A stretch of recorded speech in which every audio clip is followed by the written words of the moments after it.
Coming soon to a theater near you. King of the world!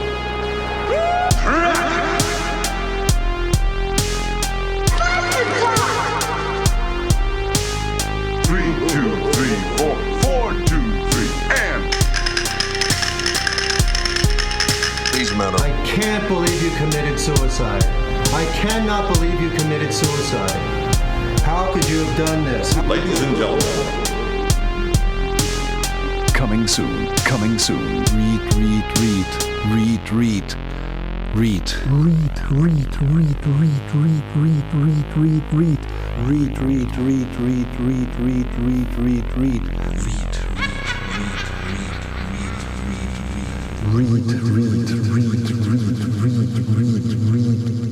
Hey there, friends and family. This is Dan. I'm here with the Dan and Adam Are Afraid podcast. It is Saturday, June 27, 2026. It is episode 103. I'm so happy to be joined by you here on episode 103. I hope you're planning on sticking around. I'm joined here, as always, by my lovely, obsessed co-host, Adam. Ooh, Dan, I'm sure glad to be on today so we can talk about Nirvana, the band, the show, the movie. I'm so excited. I hope I didn't miss that episode. Jesus Christ. I'm so glad you didn't miss that episode. The episode I picked just for us. Explain what happened to the audience real quick before we introduce our guests. Yeah, last week, if anyone has ever seen like those infomercials where somebody can't hold a cup of coffee, that was me last week. And I just spilt it all over my desk. And I was just like, a big X came out of nowhere. I was like, there's got to be a better way. My favorite were like the ones where you can't cut a tomato. Just like, he's using the side of the knife. So Adam was gone last week. That's why. He fucking spilled coffee all over his computer like a cartoon character. You heard his voice there, folks. It's my good friend, Joey from Kentucky. How you doing, bud? I'm here. I'm alive and well after marathoning a bunch of Curry Barker stuff last night. So, lots to talk about. True. And we also have no time to waste. Our next guest, recurring guest, Brizzle. How you doing, bud? How you doing on this Saturday morning? I'm doing well. Good morning, fellas. I have one wish to be on this podcast with you today. Glad to have you, as always. I'm excited for this discussion today. We did not tell our listeners what we were going to be watching today, so that was kind of a surprise. But I did leave it in the YouTube video chapters for the last video I put up yesterday. So if you looked at that yesterday, you know what we're talking about today. But before we get into the feature, I do want to open the floor and just ask, does anyone have anything they want to talk about today? Do you guys see anything this week? Do you have any stuff burning in your gut? I just have one thing burning, and a question, actually. We're all cat owners on this episode, right? Everyone here has cats? Yes. Yes, sir. Correct. Can you guys go into a room with your cat, close the door, and have them just chill? Because every time I do it, like I just did it a second ago, my cat wanted to come in here, so I let him in, and then next thing I know, he's over there clawing at the door because I had to shut it, and I'm just like, what the heck? You just got in here. Yeah, I don't shut the doors. I won't say it's flawless, but I will say they would rather be shut in with me than shut out. Yeah. So, yeah. Yeah, one of my cats will meow. I don't think she'll stop until I open the door. She does not like closed doors. Does not. Yeah, I'm just like kind of concerned. I have a kid on the way, and I'm like, man, I'm gonna have to like shut my cat out.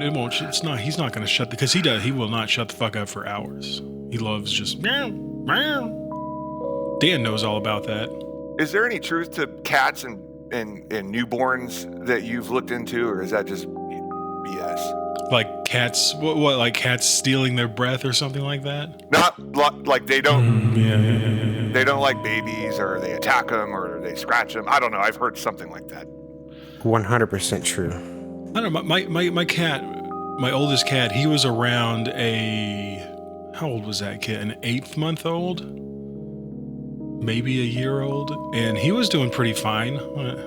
I could see though every now, because yeah, like kids love to be grabby, right? Kids love grabbing things, and cats don't really want to be grabbed like that. So there were a few times that he would give this kid a little whap on the hand. Little kids need a whap like that sometimes. Especially from the padded paw of a cat. It's a beautiful thing. It's a memory. I think it's I think the official position is it's like a supervised thing. You shouldn't leave them alone together, but yeah, you should supervise it a little bit. I don't know. Yeah. Well, congratulations. Congratulations again, Adam. And welcome back. And happy birthday. Congratulations on the cat. Thank you for all of that, yeah. Yeah, we went to a jazz club. We saw an old jazz man, a 90-year-old.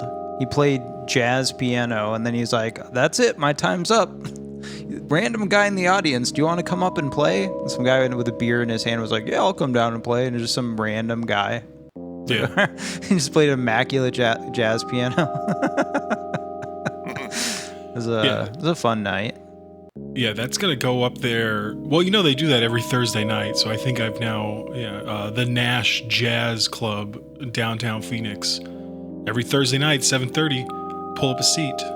Yeah, just don't go when it's like Mexico versus South Korea World Cup match, because it's just a sea of green jerseys and nowhere to park. Fucking nightmare. Dude, I don't know. Friendly, though. You hear about soccer hooligans. All those soccer fans down there, they seem pretty friendly. No, they tried to beat me up. Dan, he was just photobombing us. we did get photobombed. And then I was like immediately like, I need a haircut. My hair is unsustainable at this length. And so finally got it cut. Feeling good about that. Everything else not feeling so good about. Feeling good about the movie we're talking about today. Adam, do you want to introduce the movie we're talking about today that you didn't have a chance to introduce last week? Yeah, we watched 2026 is Obsession. Coming soon to a theater near you. Have you ever actually flirted with Nikki? I'm gonna go get some shots. I'll come with you if she means this much to you. And I know she does. To say, Nikki, I think we should grab a drink sometime. Nikki, wait. I was gonna ask you, What? I lost my train of thought. Hi. Good night. Well, Why? one wish, Willow. You only get one wish. I wish Nikki Freeman loved me more than anyone in the entire world.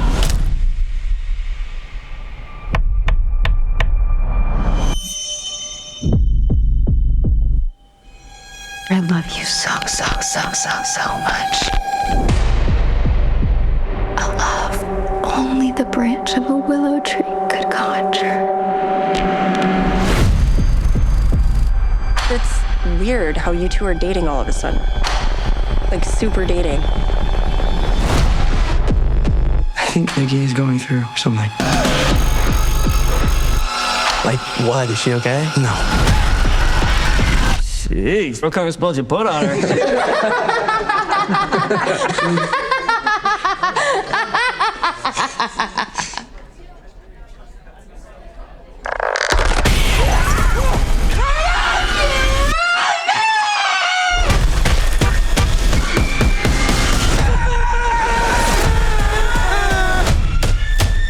Nikki?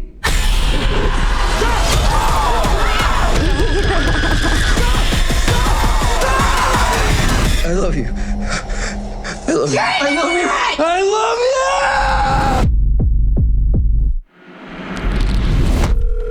you! I was calling to see if there's a way I can cancel a wish. I'm sorry, we don't really do that. So she's just stuck like this forever? Well, yeah, I mean, as long as you live. As long as I live? That's right. Obsession, which actually came out in 2025, despite what I said earlier. Now, Dan, last time I started reading the description of the movie, I got yelled at before, so I don't want to just jump right into it. Just don't say who the director is. Just read what's there on the page. Read what's there on the page, sir. Just read what's on the fucking page. Sorry, Mom, for cussing.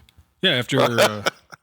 It's episode 103, folks. Thanks for joining us on episode 103. I'm going to let my co-host introduce what this movie is. Maybe what it's rated. Maybe what you describe it as. That's a good point, Dan. Obsession. It's a 2025 R-rated supernatural horror film. And I noted here, it's coming out in Japan, I think, July 17th. The Japanese title is Obsession, A Destructive Love. Oh. And yeah, I'm so glad to have everyone here to discuss Obsession today. You were going to say something, Brizzle? You really liked that title? I did. The Japanese are now getting it. Lucky. Good for them. Yeah, just getting it. This thing's going to make even more money. This thing's like insane. We're going to get into it. I don't even have updated numbers. The numbers I have are from like Thursday. Let's stop here. Let's take a stop break. I want everyone to rate the podcast on Apple or Spotify. Leave a review on Apple Podcasts. Share it with a friend. Send it to your family. Hit the like button on YouTube. Subscribe. Drop a line. Leave a comment. Slam that notification bell. Join the Discord. Hang out and chat with us. Follow Dan's Night Out on Instagram and check out the other links in our description. Dan and Adam, we rely on the kindness of listeners just like you, taking the time out of your day to make a difference. And our bargain remains, if you leave a review, we will read it live on the show, live on air. Thank you. Now, on to the program.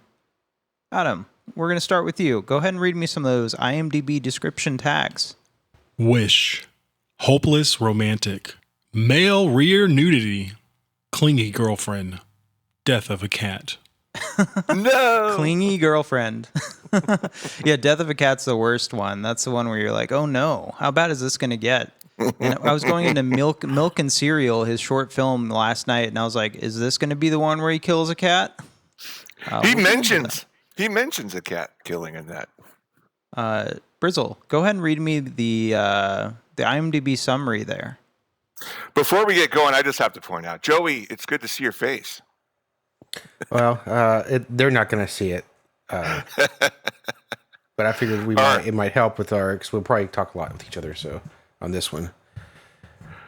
All right. After breaking the mysterious Wish Willow to win his crush's heart, a hopeless romantic finds himself getting exactly what he asked for, but soon discovers that some desires come at a dark, sinister price. Be careful who you wish for. You wish for this. So this was released on September 6, 2025, had its premiere at the Toronto International Film Festival. That was a Saturday. And it came to us, regular folks, on May 15th, 2026, had its U.S. theatrical release on a Friday. I want to stop here. Where were you guys? What were you guys doing in May of 2026? Long ago. I had a big trip to New York City. I was that's right. Waiting the next day to go see it in theater. Yeah, you couldn't see it forever. Isn't that right, Joey? Living out there in Kentucky, they didn't have it at any of your local places. Well, they had, when you say local, Zootopia 2. Yeah, we had Zootopia on like 6 screens. But no, like the hometown theater is only like 6 screens. So like when something like this comes out, it's like whatever. And then so I went to a bigger city, not far to drive, much better experience, and saw it there opening weekend. I think 2 weeks after my theater put up a thing for 1 week only, we're going to be showing Obsession, and I'm pretty sure it's still there as of now. Yeah, I was going to say, hopefully. It's the one thing making money right now. Yeah, because, I mean, at that time, they're just like, oh, we messed up, I guess we should go on there, which they do. It's a family theater, it's small, so yeah, it's still playing 4 showings today, actually. So there you go.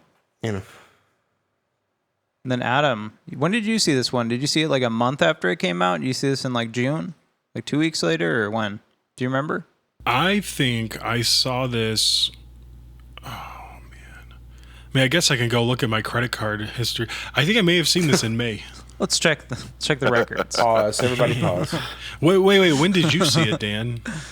I saw it the next day. I saw it on the 16th. It was a Saturday. We recorded one of the episodes, and I was like, I'm gonna go see the Obsession with you the and boy, Tyler saw it, yeah. Yeah. So I think I saw it immediately 2 weeks after it came out. I think I saw it 2 weeks after that, because we were like, let's give it some time So we foolishly thought we would give it some time so the theater wouldn't be full.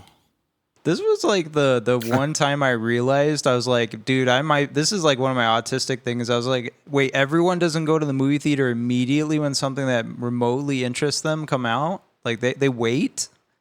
Because you guys all took a while to see this one, I think. Like, yeah, you, Brizzle, you saw it like on my third watch, which was like, I don't know, 2 weeks after.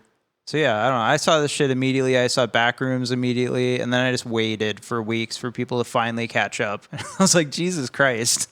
I hang out with old people that are not in on these back rooms.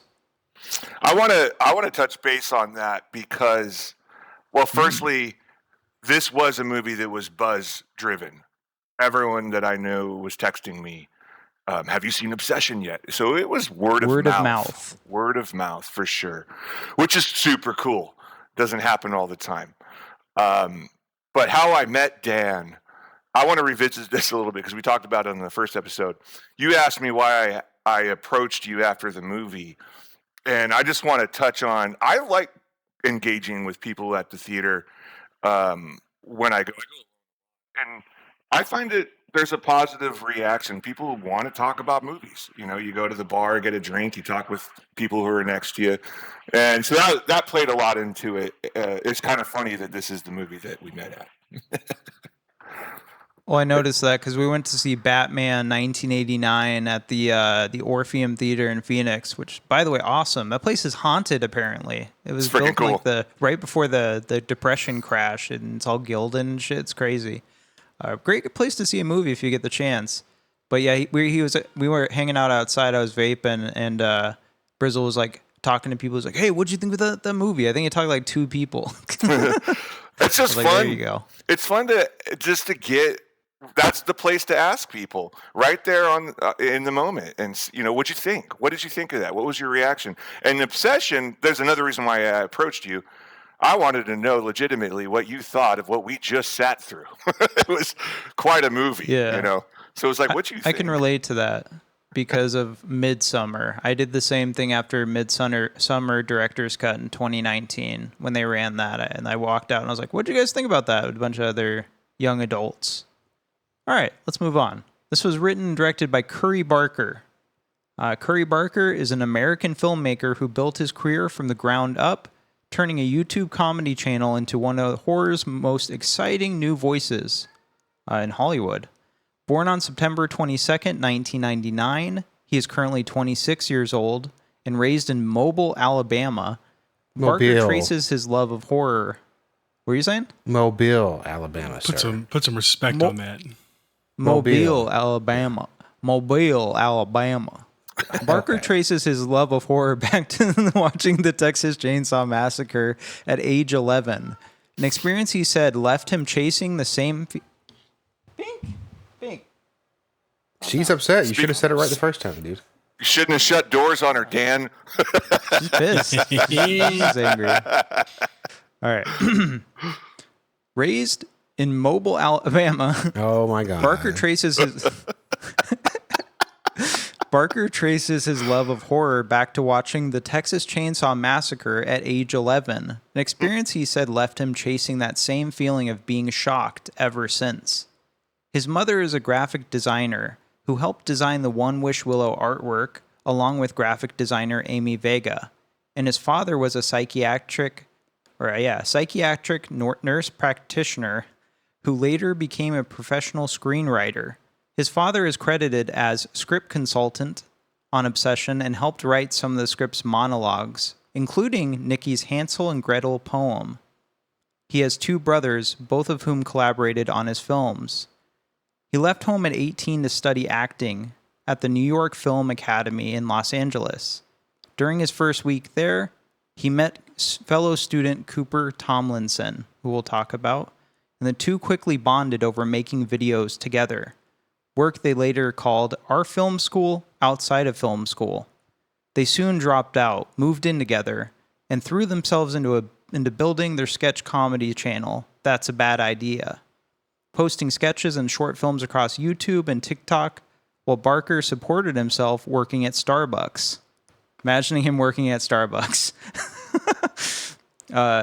His breakout moment came in 2023. It's one of Joey's favorites, with The Chair, a horror short he wrote and directed that racked up more than 10 million views on YouTube. Also won him an award. I noticed it said award-winning. The film caught the attention of producer James Harris of T-Shot Productions, who approached Barker about adapting it into a feature, something Joey has said he wants. Instead, Barker pitched something new, a different horror film that would become Obsession. Before that, though, came Milk and Cereal, a found-footage horror feature made on a budget, or a shoestring budget, of $800. After a year of trying and failing to land distribution, Barker took matters into his own hands and released the film directly on YouTube, where it went viral and led to a representation deal with United Talent Agency in early 2025. Then came Obsession, made for just $750,000. We'll get into it. Turned Barker into a horror sensation overnight. Since then, his career has accelerated fast. He's set to direct, co-write, and co-star in Anything But Ghosts we'll talk about, and he's attached to write a bunch of shit.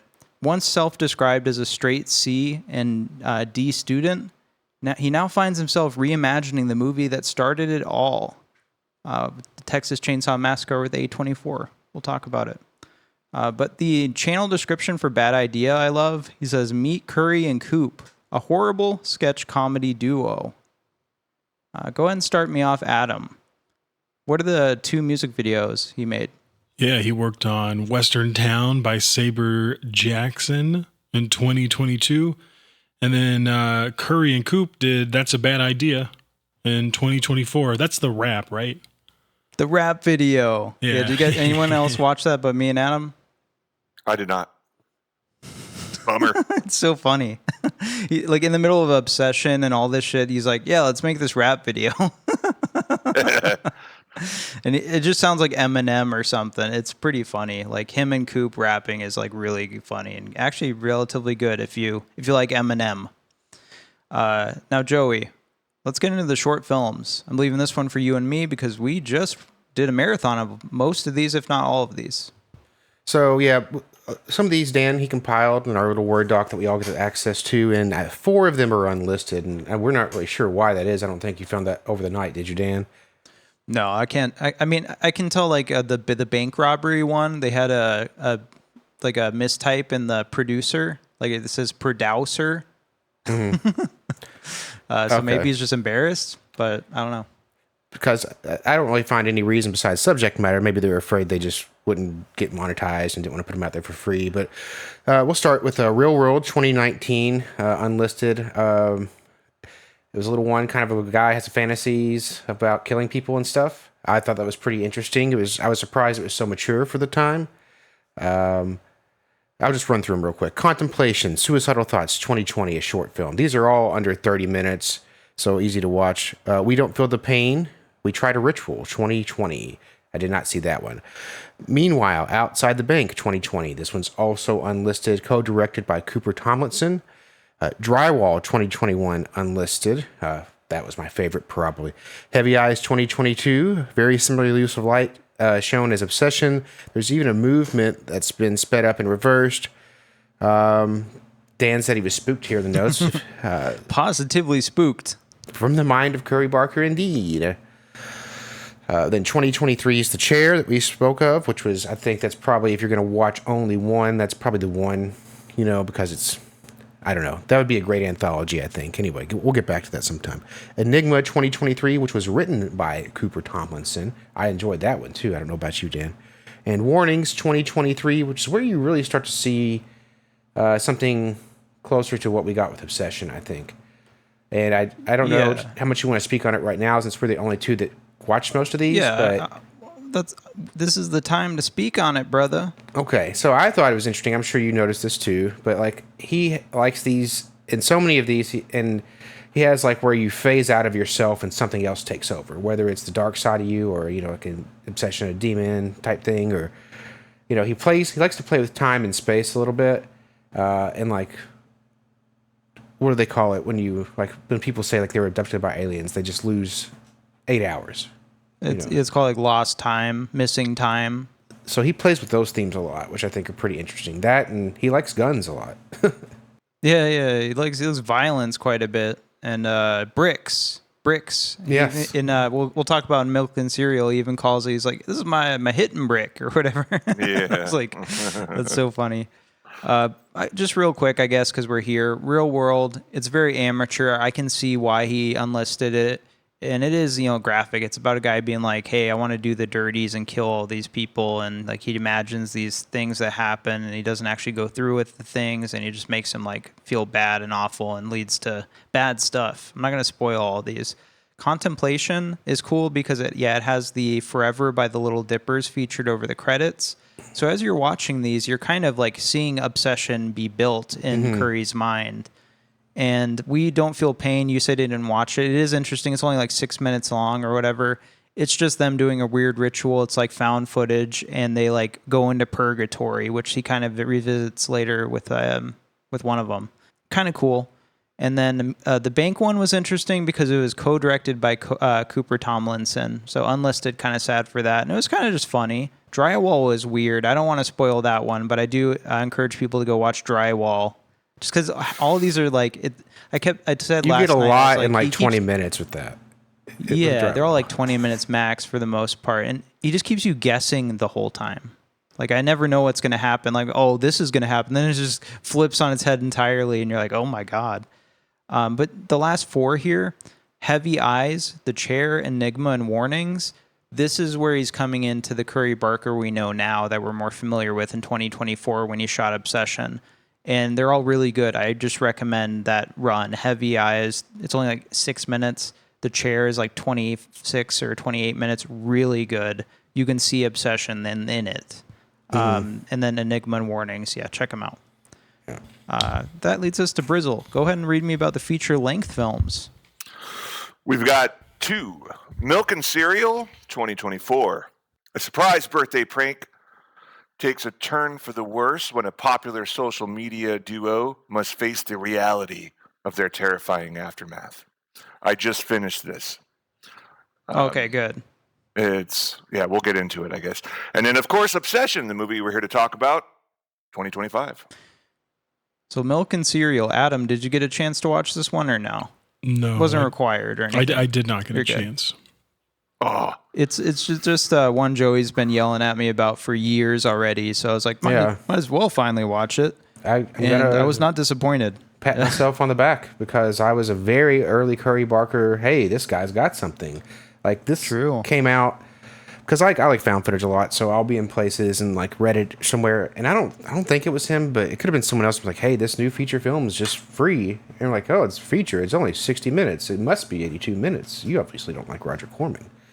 And Milk and Cereal, watched it, I don't know, probably the first week came out, I was like, holy fuck. Because like, there's a lot of bad found footage movies. You know, it's embarrassing to admit to people that's one of your favorite genres and that you have like 200 on a list. You know, like, what's wrong? That's what I was saying. What's wrong with it? I was like, this guy is really into this shit. We were talking. I can't it's not just believe American you don't have ones children, like I like. You know? So. Like, I was saying to Brizzle, it's not just like casual, hey, I like Paranormal Activity, Cloverfield. Like, Joey's out here watching Japanese found footage movies. And he's got a list of them. Joey's going through all the shit to find the gems. Yes. Do you have a moment to talk about Koji Shiraishi?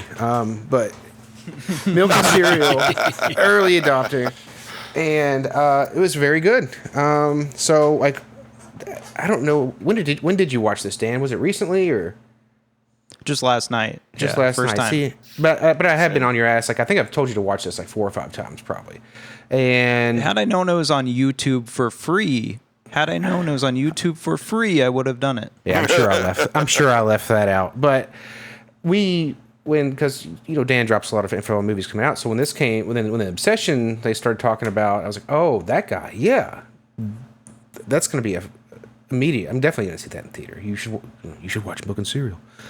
And so I don't know. It was really neat for me to see this guy get it, and then like with The Chair too, because I watched The Chair like right after I watched Milk and Cereal, and I didn't go too deep into anything else for that, just because I didn't.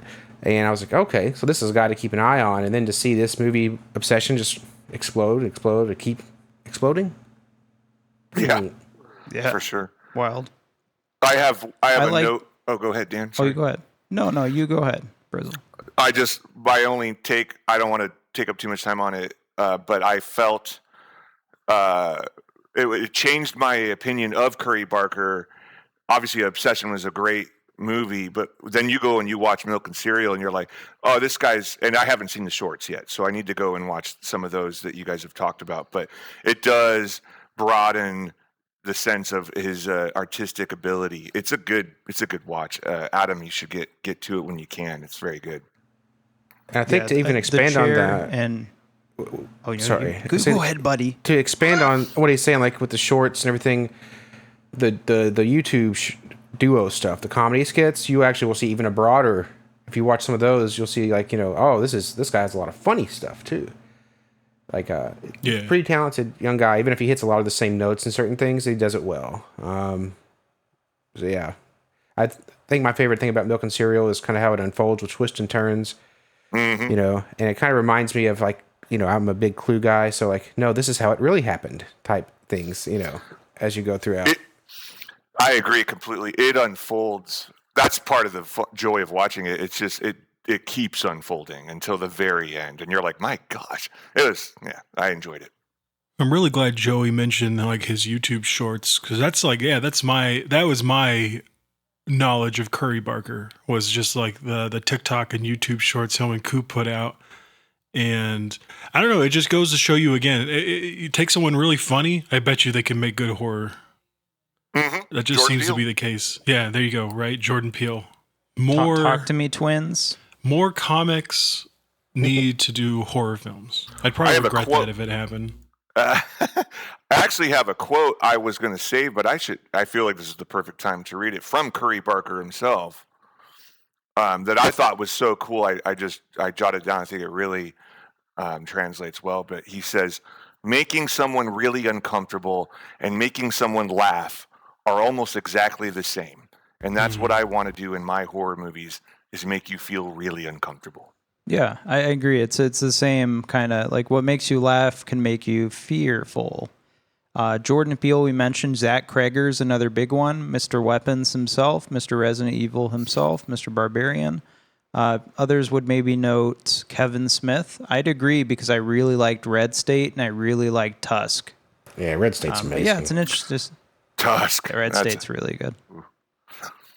You like Tusk? I like Tusk. You're saying you don't like... No, I did like that. That's with, it's escaping. What's his name from Jeepers Creepers? Justin Long. Yes, that's right. Yeah, that's a wild movie. I like those. But yeah, interesting thing to bring up. The only thing I'll say about Milk and Cereal, I don't want to spoil it for Adam or anybody, but check it out. I did say it was like 62 minutes. I posted it, and I was like, budget $800. Someone said, really good. Our brother Tyler said, really good. Lots of twists and turns and humor, what we said already. And I said way longer than 62 minutes because I kept pausing that shit. Because it just made me very cringe. Like when you watch cringe comedy or something, or a cringe movie, and you just have to pause it because you're like, I can't handle this shit. This is like so bad. Yeah. That was me during this. So it's like the same thing that makes you cringe. Like The Curse is the same thing that can make you feel horrified. Just kind of bringing it back there. But yeah, check it out. Milk and Cereal. Faux show. Next. Adam, go ahead and read me about those upcoming films. Upcoming films include Anything But Ghost, to be announced for its release date. It's in post-production, though. 2 fake paranormal investigators must face actual ghosts while dealing with the deception of their own fraudulent business. Starring Curry Barker, Cooper Tomlinson, Bryce Dallas Howard, and Aaron Paul. Takes place in the same universe as Obsession. According to Curry, there's like a news article thing on the next movie where you hear a news anchor talking about a triple homicide by a woman. Spoilers up top, folks. I'm looking forward to that. After watching the YouTube shorts, I think it's going to be awesome, but I guarantee it's going to make only like $100 million, and people are going to be like, "Whoa, he's fucking failure now." Oh, he lost it. Yeah. No, it's going to do gangbusters, bro. It'll be. That's one thing. What are you saying? It'll be the Us to Get Out. Oh no! I hope not. Has Curry Barker lost it Already? Hollywood Movie darling number 2. Curry Barker. But that's a good thing to point out right there to connect these two. Is Milk and Cereal is starring Curry Barker, so you're going to get to know him in anything but Ghosts, and they're him and Coop's dynamic, which is really important in all the shorts as well. But I'm not going to be able. I don't know. I'm not going to be able to not laugh a little bit seeing them together, just because like it's going to be weird. I feel like a lot of their sketches come down to the so in Obsession when he calls the One Wish Willow customer service. And we'll get to it more, but spoiler alert, it's Curry Barker on the phone, and I feel like that exchange that they give is just like straight out of their sketch comedy of like, the whole like, are you calling to file are you calling to cancel? No. Okay, well, I will cancel. Oh, you can't do that. Yeah, I was just trying to anticipate what you wanted. Yeah, though that bit's funny. And then, so continuing on, we have to be announced again for when the Texas Chainsaw Massacre. It's in pre-production. It's an A24 reimagining. I take it that means there's going to be a lot of AI in it. You know what I mean, Dan? Fuck you. That's awesome. Fuck A20. No, I was kidding. Curry states, I wouldn't be interested if I didn't think I could find a way in that feels... Find a way in. Oh, find a way in. See, I wouldn't be interested if I didn't think I could find a way in that feels fresh and new while still respecting the original. The canon itself is all over the place, so there's not much to stay loyal to other than the original, Barker elaborates. I want to make a new generation of people scared and give them this feeling of, what if you went on a road trip with your friends and this happened to you? I want to capture the rawness and the groundness of the original. And then there is an untitled Curry Barker Universal Blumhouse Atomic Monster film. Don't know. And it's based on an original horror idea pitched by Curry Barker to Universal's top brass. So Texas Chainsaw Massacre, guys. How are you feeling about that? Curry Barker, TCM. We'll see. I think, I love franchise stuff, especially the big pillar ones. Waiting for a Jason movie, just hoping the right people do it. That's the biggest thing, the right people. I don't know if he's the perfect person for it, but I'm interested to see, as long as he like keeps it fucking scary and doesn't make it too funny, and it needs to have some intensity, none of this just standing in the shadows with a synthesizer stuff. We need Texas style massacre, chainsaw massacres even. So I'm excited. I think he'll probably do a good job. I don't mind. I liked the last one that came out on Netflix that people hated. So, whatever. I didn't see that. It was good though. You liked it. It was fine. It was okay. Like I thought it was being funny a lot when people were like, you're going to go viral or you're whatever, when the people were on the bus and taking, pictures of them. And some people got really mad about stuff like that. But I was like, that's funny. It's just funny. It's okay. Just laugh at yourself. Fuck. Goddamn. Yeah. I just watched Scary Movie 6 and enjoyed it. My review was, we live inside a cloud of weed smoke. If I can enjoy that, I can enjoy anything. So I'll second that a little bit. And I just want to, to anyone that's listening, Milk and Cereal solidified my confidence in Curry Barker. I really didn't know who this dude was. Obviously, Joey, you and Adam, you guys know him more than I do. But that solidified his talent. So to me, and this being a movie that is special to him, near and dear to him, that he gets an opportunity to take a whack at it. I'm super stoked. I'm excited to see what he's going to do with it. Yeah, me too. Well, we'll see what happens. Adam, do you have any thoughts on Texas Chainsaw Massacre? Are you a fan of this franchise? I saw the first one when I was way too young, and I love this. I love Texas Chainsaw Massacre, even without seeing all the sequels. Like, I haven't seen the second one. Is that the one with Dustin or Dennis Hopper in it? Yeah, it is. Yeah, TCM 2. It's a comedy one. Okay.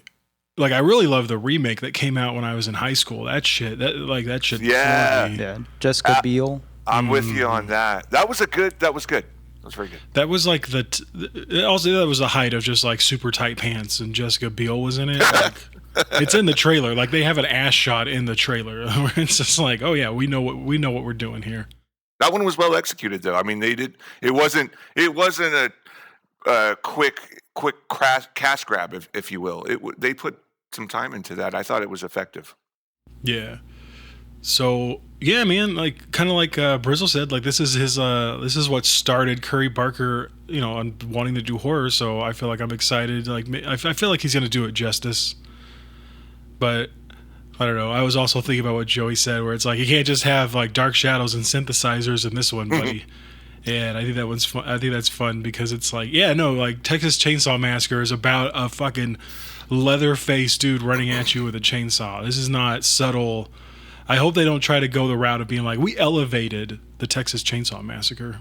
And he's now a depressed boy. I don't think he really will, because like if you watch the shorts and you watch the YouTube stuff, like you can tell this guy, I'm not trying to get into his mind or his political leanings or anything like that, but you can tell he's one of those people that's definitely not going to be worried about offending people a certain way. I'm sure he'll have his box he has to stay in to some degree. I mean, you always do if someone's paying you. But it's not going to be... I feel like he doesn't mind the push the buttons. I mean, he likes talking about dead cats way too much, I think, which worries me. But, We're in speed round now, folks. Cinematography on this one is by Taylor Clemens. First film obsessions. In an interview I read by Taylor Clemens, he said, "I think The Land Before Time or The Brave Little Toaster. My mom says, you didn't leave the room for weeks, man. I also remember Star Wars, The Empire Strikes Back, and Hook. Once I got into something, I would just watch it endlessly. This reminds me of my own history with Jumanji. I wanted to ask you guys, did you guys have like a first movie you got obsessed with?" Oh, yeah. Back to the Future and Who Framed Roger Rabbit. Good. Probably Five Goes West would be the first one in American Tale. If I can go back, I think that would probably be the first one I can remember burning up. Damn, this is a little synergy. Yeah, I was about to say Five Goes West. Like I never even saw the first Five like until later in life. Oh no, American Tale. American Tale is what I'm talking about, not Five Goes West. So, but we're there. Oh, it works for the so the first Five. I'm with you, Adam. I don't know. I think I just missed it as a kid, and Five Goes West got into my head. My parents probably hated it. Disney Robin Hood as well. That was a big one. So. Ooh, yeah, that's a good one. Famously, my grandma told my mom to take away my Jumanji VHS tape because I asked for dice for Christmas. Oh my God. Like, he's obsessed with it. It's evil. It's demonic. Get that tape away from that boy. It's possessed. Oh. We're gonna be talking about Jumanji on the show pretty soon. All right. His introduction came to filmmaking, Taylor Clemens, through skateboarding. Where have we heard this before? Oh. He wanted, Harmony Green. What's the other guy's name? We love him, Larry Clark. He was like, hey, I'm not good enough to be a skateboarder or be a pro, but I can get close to the world by being a filmmaker and making skating videos. One of the producers found his Instagram randomly years later and asked him to do an interview for Obsession. And Curry called him and said, hey, I'm in Mexico. Curry was like, okay, but can you go to LA if you want? He was like, yeah, sure. He's like, have you seen Hereditary? I was like, no, I've never seen Hereditary. He was like, you need to come to LA and watch this movie at my house. 2 or 3 weeks later, I flew to LA, went to Curry's house, and we watched Hereditary. Then we watched Midsommar. I had not seen anything like that. I did not consume any horror at the time. He also goes on to say, Ari Aster is just the master. I love the way he tells stories through blocking, the intricate way in which he shoots. It seems so precise. I've been totally in sync with Curry since that day, and we just kept building and being excited about the same things, which felt super rare. I'm very lucky for that. The only credits I had noted for him was something called Forbidden Fruit from 23, a BET plus original movie. Interesting. After learning her father has cancer, a preacher's daughter becomes a dancer at a gentleman's club to help with medical bills while trying to protect personal relationships. That's the trash I like, huh? I like that. That's some Tubi stuff, yeah. One More Game 2026, a North Macedonian drama film about a 16-year-old boy who dreams of becoming a professional esports gamer. It looked kind of interesting. I'd recommend checking out that trailer. And then he's going to be doing the cinematography for Anything But Ghosts that already was shot. It's in the can. It's in post-production. And then the Texas Chainsaw Massacre. So I really liked his cinematography here. I'll just say, like, he's new to the game in a way. But I think and people will complain, like Red Letter Media will complain about, oh, everything's dark. I don't think this movie's in that category of everything's dark. I think this movie's very purposeful on lighting. 100% agree. 100%. I think I hope that they watch The Strange Thing About the Johnsons after Midsummer, just because. Anyway, as far as it being dark, I don't know. I do kind of agree on that, but I bitch a bunch about color and how stuff looks these days because I just don't like the way a lot of movies look. I do think lighting is weird. Watching this again, of course, I did watch it not in the theater the second time, maybe. So it did look a lot worse. And watching the daytime instead of being in a dark theater with some dude maniacally laughing through most of it. But I think his framing did work really well, which made up for it. Because it's like if you're framing and your shots are uninteresting and the color looks weird, it's like, I can look over certain flaws if other things are good. So I did like the framing. Surprised he hasn't done anything hardly, I'm just going to echo what Dan just said. I think that it's purposeful, and I think I really enjoyed it, especially on second viewing, how he purposefully dimmed things. What was this story? Is this not a good time for you to tell us? Because you mentioned it before about a guy at the theater that ruined your experience. Yeah, go ahead. So, I actually think it was the second weekend we saw it. Maybe it was, or I don't remember. It's, I'm old. I can't remember shit. It was only 6 weeks ago. And so we go to a nicer theater, reserved seats, recliners, all the good things, 25 fucking minutes of trailers. And we sit down, and like that first scene, where they're in the diner and he's going over his speech, practicing it. There was like some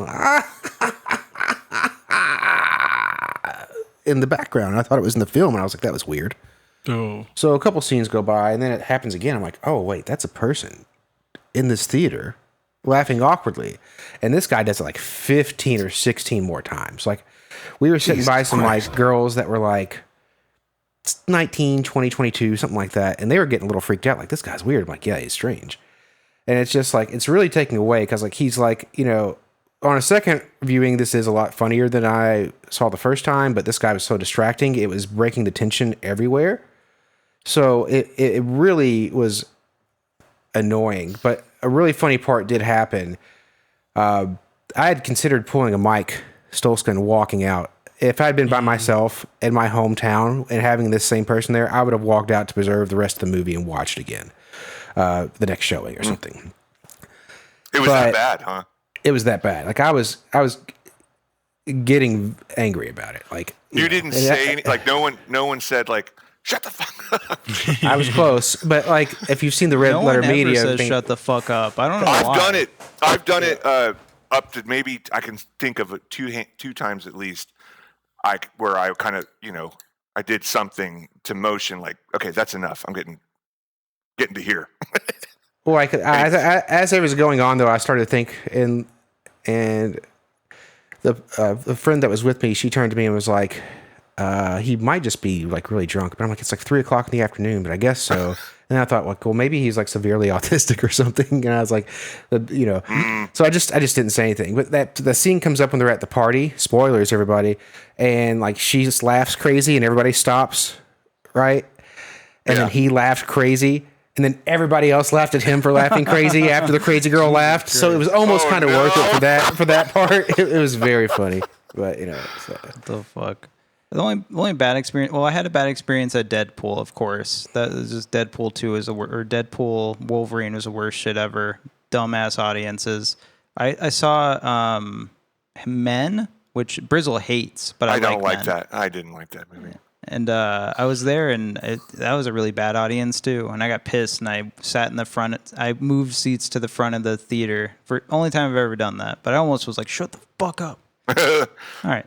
Anyone have any bad experiences recently at the theaters? Not recently. Pick up any bed bugs? Not recently. I've had great experiences, to be honest.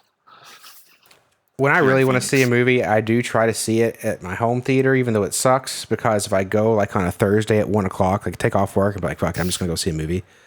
There's no one there. So like no one can ruin it. But you, Adam? These are all the reasons I can't get my wife to go to the movie theaters. Yeah, she had a bad time during Obsession, right? Because people were like talking and shit. Oh yeah, they were like, well, there were kids. I say kids; they could have been 24 for all I know, but they were down at in the front, like on the ground area. They had their phones out the entire time. To their credit, they had the screen dimmed.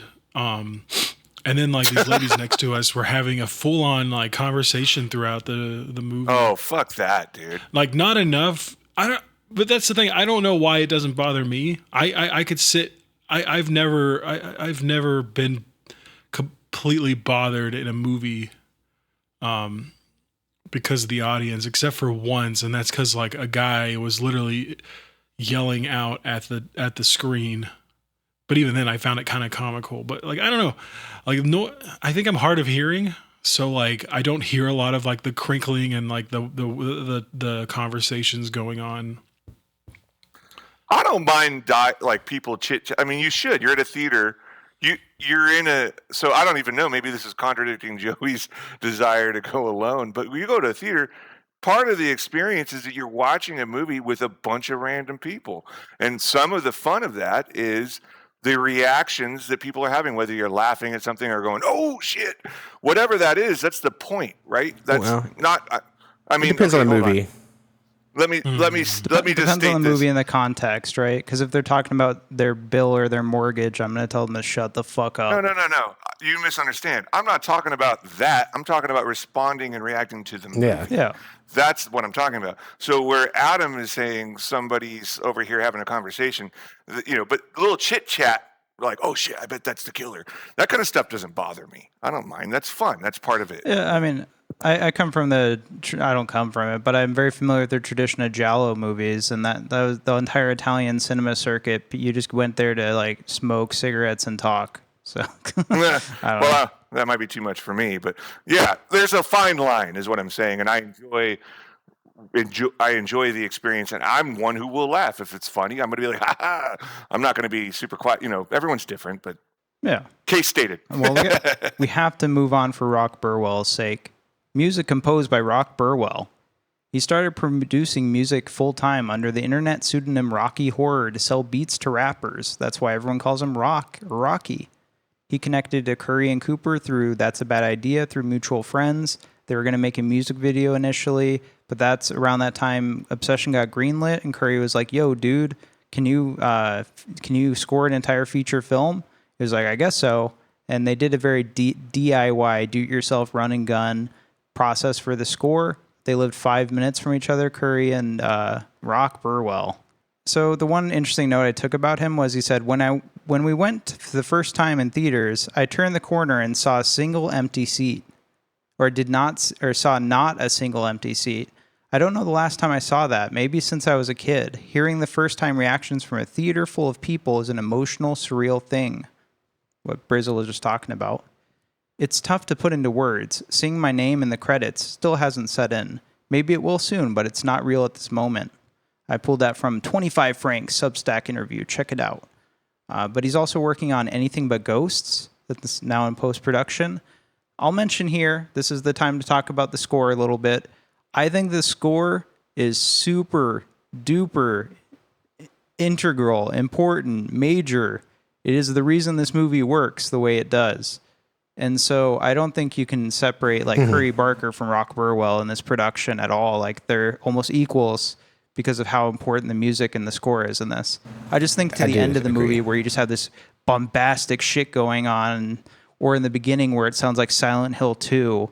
I'll say that. This reminds me of Silent Hill 2 a lot. What do you think about the score, Adam? I loved it. I mean, I think for me, it was one of the first things I may have noticed where I was like, oh, damn, this score is real nice. And then when it gets all frenetic and crazy towards the end, like it's just, yeah, for this to be this guy's first credit, that's very impressive. Makes me want to go check out his beats. Rocky Horror. What about you, Joey? I agree. The score definitely shapes this movie. I don't want to say for better or worse, but I guess what I should say is a different score would make this feel different. Because watching it for the second time, there's definitely a little more comedy beats. And as I got more of Curry Barker's stuff last night when I'm marathoning and seeing where he's drawing from his previous work and things like that, how he interacts with Cooper and whoever, there are maybe some times where the super serious synth score made the comedic dialogue seem a little more serious than it should be, maybe.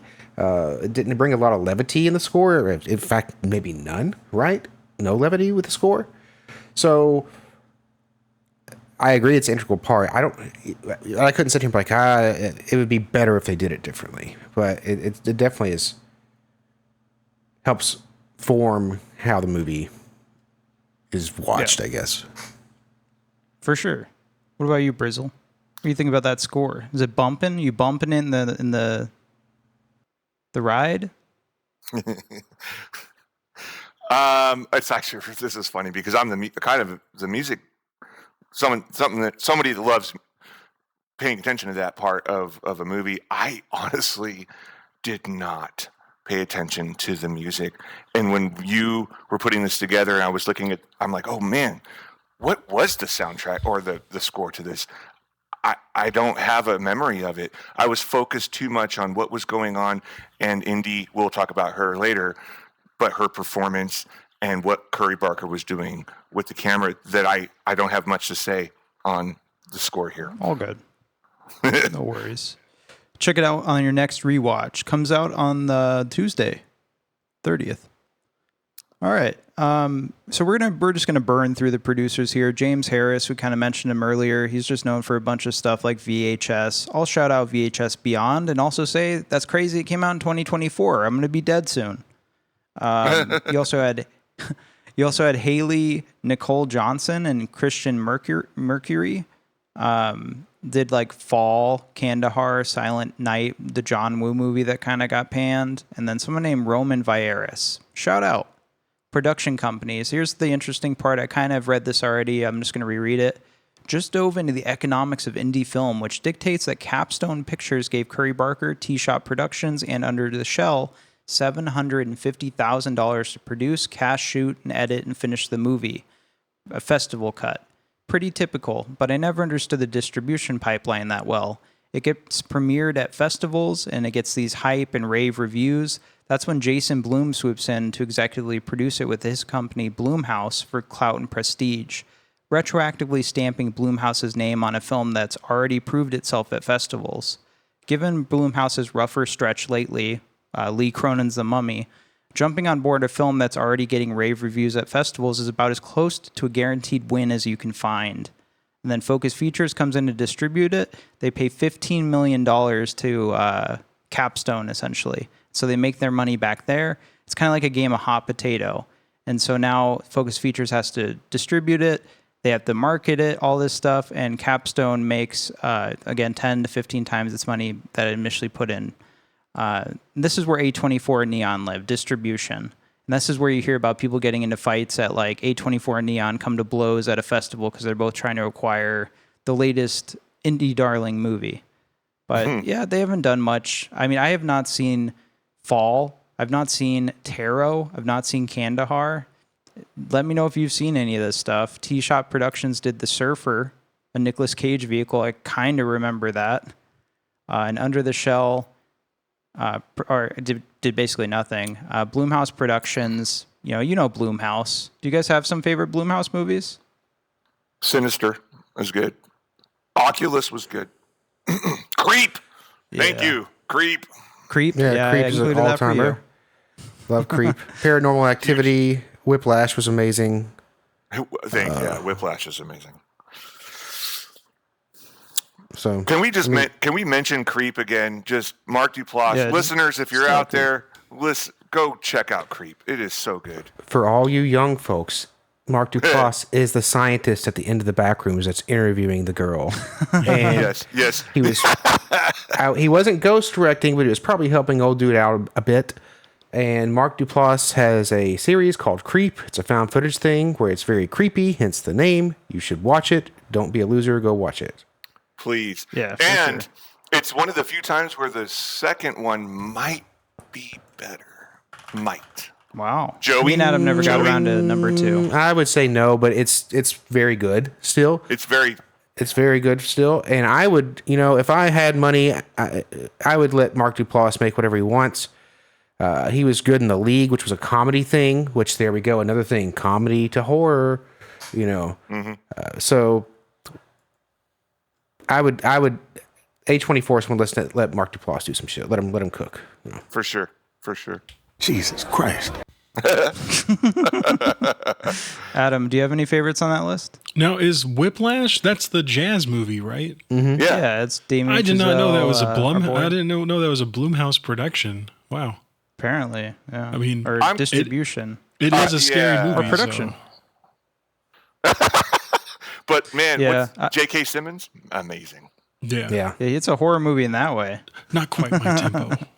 With a lot of great turns in that movie. David Gordon Green's Halloween trilogy. Shout out. I think it's going to age better than people realize. Agreed. Distribution by Focus Features. We all know Focus Features. We've run into them at some point in our lives. They're an independent film company. Obsession is now their highest grossing film of all time, which is crazy considering they did Lost in Translation. Burn After Reading. I mean, that's not a huge movie. I did want to note that Theory of Everything, the Stephen Hawking biopic. I was like, do you think they cover the time period where he went to Epstein Island? That's in the director's cut. The unrated. Check that out. But they did like The Northman, right? We like The Northman. We like Robert Eggers, Nosferatu, Begonia, Hamnet, Sung Sung Blues, Girls Like Girls, which is a new movie that's upcoming, I believe. Did you guys know they did a Lorne biopic, a Lorne Michaels biopic? Who gives a fuck? Ew. Well, we thought it would be funnier if Mike Myers was doing a Scottish accent. Sorry, I was trying to do a Lorne impersonation. Yeah, right. You left out Brokeback Mountain. That was a pretty pivotal movie. It's true. Yeah. Come on, Dan. Award winner. Come on. They've made a lot of money with that one. I also didn't mention The Pianist by Roman Polanski. How about The Black Klansman? I don't like that movie. I don't like Spike Lee anymore. I don't know what happened to that guy. I'm agreeing with you, honestly. Like, that was kind of a slog. All right. Anyways. So this was shot on an Arri Alexa 35. Everyone shoots on an Arri Alexa 35 these days. Panavision Ultra Speed MK2 lenses. Classic. Digital intermediate. This was definitely edited in like Adobe Premiere. Struck to DCP cinema package. Standard for theatrical. The one interesting thing here is the aspect ratio. Go ahead and read me the aspect ratio, Adam. That big, beautiful. Yeah, we have 150 to 1. It's a modern mid-frame. It just has more verticality, more height compared to the standard, full frame you usually get. And it's less square than that Academy ratio, so it doesn't feel as old-timey. It feels fresh. It feels new. It feels intimate. It's more modern, like I said, naturally rising from newer technology and less emphasis on strict theatrical ratios. Do you guys give a shit about this? Do you guys pay attention to that ratio? Sometimes I can notice when like something's been put in a ratio it shouldn't be in. I don't. It depends on the movie. Like if you're watching something like Kevin Costner Horizon or something like that, obviously the wider the better. But whatever. Yeah, I pay more attention to the lighting. The lighting, Dan. I can tell. It's just such an obvious thing. I always just I ask people and they're like, nope. And I'm like, that's crazy. It's in front of you the whole movie. I only notice it at home when I'm watching, like for instance, I watched Jaws at one point and I was like, why is the screen different? But it's so maybe to what Joey said, when it's not right, I notice it, but otherwise, no. You didn't notice it, but your brain did. And that's what makes this movies feel so intimate. Very, very cool. Check it out next time you watch it. Shooting dates. This was shot in October of 2024. Everyone I've heard interviewed about this movie, they're like, this is an old movie we shot a while ago. You know what I mean? Like 2024. So it took 26 days, 20 days in the initial shoot. We keep talking about ridiculous productions that are like 300 days or whatever, 1,000 days. We've talked about years-long productions with RRR. 20 days here and only That's 6 awesome. days of reshoots. That's insane. Yeah, holy shit. That's insane. That's how you come in at $750,000. You mentioned that. I think we were talking at some point, or maybe it was the last podcast. And it sat with me all week. I was like, wow, that's insane. 20 days, just killed it. Yeah, studios are going to love him for his resource management. That's for sure. Filming locations. I do want to stop here. This is the last big stop before we get into the movie. Just some cool stuff. You know, everyone's talking about these locations in California. Adam, what was the first one? In Burbank, California, we have the Green Man Store, a magic shop. They have 16 unique psychics and healers available for sessions by phone or in person. And we have a little picture there of the Green Man. I love it. I think you could go buy the one Wish Willow there for a period of time. That would have been cool. Would you break it? Have you guys thought about buying one? I was going to say that, Adam. That's funny. What'd you say, Adam? Would you buy it and break it? Just Yeah. No, so I'll say here, I've seen all the recreations and stuff, and they don't do it right, because in the movie it has little white elements on it, and then when you pull it out of the box, there's like this whole like greeting card jingle that comes off. If someone can do that perfectly, I'll buy it. I'll pay $300 for that. All right. 300. 300. Next one. Joey, what was the next location? The Roguelike Tavern. It's a trivia bar, but has since closed, been relocated. I loved this, like in the lighting that we see it now in this picture you've included. I think it looks awesome. So I wonder what in that spot. Hopefully that decor in place stayed in touch, and they're just opening up for something else. It looks like it should be a nice little jazz bar or something. You know. Mm-hmm. Yeah, it's a nice location. It's very warm, especially how they shoot it. Yes. No one's talking about this location, but yeah, the Roguelike Tavern. I guess because it's closed. This is in the beginning, right, where they go for drinks.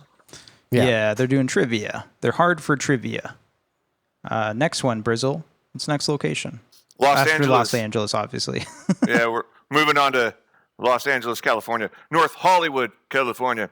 Little Tony's dinner date scene. Pizza/Italian food. The now famous restaurant, because of obsession, spread widely on social media, sent many moviegoers and TikTokers in search of the exact booth. No. Yeah, I want to go there. I can see why. How many times do you think they had somebody in there recreating that scene and they had to ask them to leave? Every day. Every day since the movie premiered. You haven't bought anything yet. You've just been yelling at your date. You just have to buy bread to make it movie specific. I guess I'll read the next one. Castle's Music, the music store in San Fernando, California. It was, they filmed the work scenes there. That's where they worked and had the boss, Andy Richter. It also should be noted that Wayne's World shot here in the scene where Mike Myers' character pines for a 1964 Fender Stratocaster. Castle's Music closed in 2025 after 78 years in business. R.I.P. No Stairway to Heaven. Yeah, that was a fun fact I didn't know. That was because, also a fun fact was, like, if you were like me and you saw Wayne's World for the first time, like on HBO or on video, when he plays the Stairway to Heaven, it doesn't sound like Stairway to Heaven, and it was kind of like, always, what was the deal? And they couldn't get the licensing, of course, but they had it in the original movie with theatrical run, so that he played actual Stairway to Heaven. I would have never picked that out, and it was funny that it closed after that, because one of my notes in the thing is like, why would you ever have 4 people working at a music store at the same time? And I went, oh, I guess California, but... Yeah, I thought it was pretty authentic, though. It was weird that everyone kept saying it was a fucking record shop. I was like, there's not a single record in there. Did people watch this fucking movie? No, it's like the regular little small music shops around everywhere in small towns, I'll chime in on that one. As a first-time watcher, I actually didn't really know it was music-related, of course.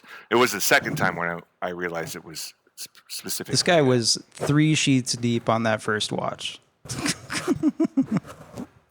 What are you talking about, dude? What are you talking about? We're live. Don't tell the audience that. He's got, so runtime. Real quick, hour 48 minutes. If you criticize it, you hate me personally. Do you think it was too long? Negative. No. Can we open a little time on this subject about the time and the pacing? Yeah, we will. Okay, we'll save that for later. Yeah, just real quick thoughts, yes or no. Joey, what do you think? Could have took 7 minutes out of the very beginning. Yes, at least I think. Okay. All right, and then the runtime for the director's cut we're gonna get at some point is 1 minute longer, probably several seconds longer. It's the head smashing scene spoilers. Budget, real quick, $750,000. Made 450 times the initial production budget. Thursday, I had it marked down as $339 million worldwide. Joey, go ahead and read me a couple of those facts about some of your favorite movies. Sure. The Blair Witch Project in 1999 made $248 million, 4,138 times the production budget, assuming its budget was roughly about $60K. However, allegedly, one of the directors, Eduardo Sanchez, stated that the initial cut may have cost $20,000 to $25,000. $60,000 is an official number, confirmed decades later. Paranormal Activity 2007/2009 made $194,183,034, which is 12,945 times the production budget, assuming the budget was roughly $15,000. Assume that these budgets represent what the produced festival-ready cut was. Those don't include acquisition costs or any major post-production or any marketing. Pretty much just getting the movie ready and put together to show to people that aren't editors or investors and just someone that's a general public, of some type. And we usually talk about movies that aren't actively in the movie theaters, right? Obsession's still in the theaters. It's still going to continue to make money. It hasn't even opened in Japan yet. So we're not at the end of this run. That's not the ultimate times multiplier. But I just wanted to give some context, right? What do you think about that, Joey? Paranormal Activity seems ahead of everybody by far. All right. Well, I mean, I love that shit. Obviously Blair Witch and the whole... Because for the Blair Witch, it was $60,000, right? But they did so much more. They had a website. They had, not making up, but a documentary, a faux documentary that aired on Sci-Fi, I think it was, back in the day that I watched that got it, even more hype. It was a very viral marketing campaign, the first of its kind. So that $60,000 measure is just the movie. That's a different thing. It was still amazing how they funneled this small investment, and as you see it grow, it makes more. Paranormal Activity, I mean, I don't even remember the story exactly behind that. It was pretty much they shot it at the one guy's house who financed it, I think, and that was the whole set. So it was just, I remember going to see that, and that was kind of a bad theater experience as well, because it was like teenagers freaking out and having to make noise so they don't get scared type deal. You know what I'm talking about? They have to say something to ruin the vibe because they're just so uncomfortable. But I mean, shit, if I could, I got like 5,000 in the bank. If you guys want to throw it together and be millionaires, we can try it. It makes you want to try. I'm literally thinking about this stuff. Yeah. So just to kind of keep us moving here. I don't know. We'll talk more about how much Obsession makes, but it's fucking crazy. I was gonna get into something and I've already forgotten. My entire train of thought has been derailed, so I apologize. Let's get into the movie proper, guys. Let's get into it before Adam has to get the fuck out of here. But to do that, I'm actually gonna ask Adam to describe to me the plot from beginning to end of Obsession. Keep it, give me the napkin plot. What happens in this movie, Adam? Damn, I was hoping you wrote it down. Nope. Yeah. You got to do it off the dome. Right off the dome. So this is a movie, and it kind of, you hear in the trailer, a young man. Oh, I'm so terrible at describing plots to movie. You think after doing this for 103 episodes, I'd be better at it.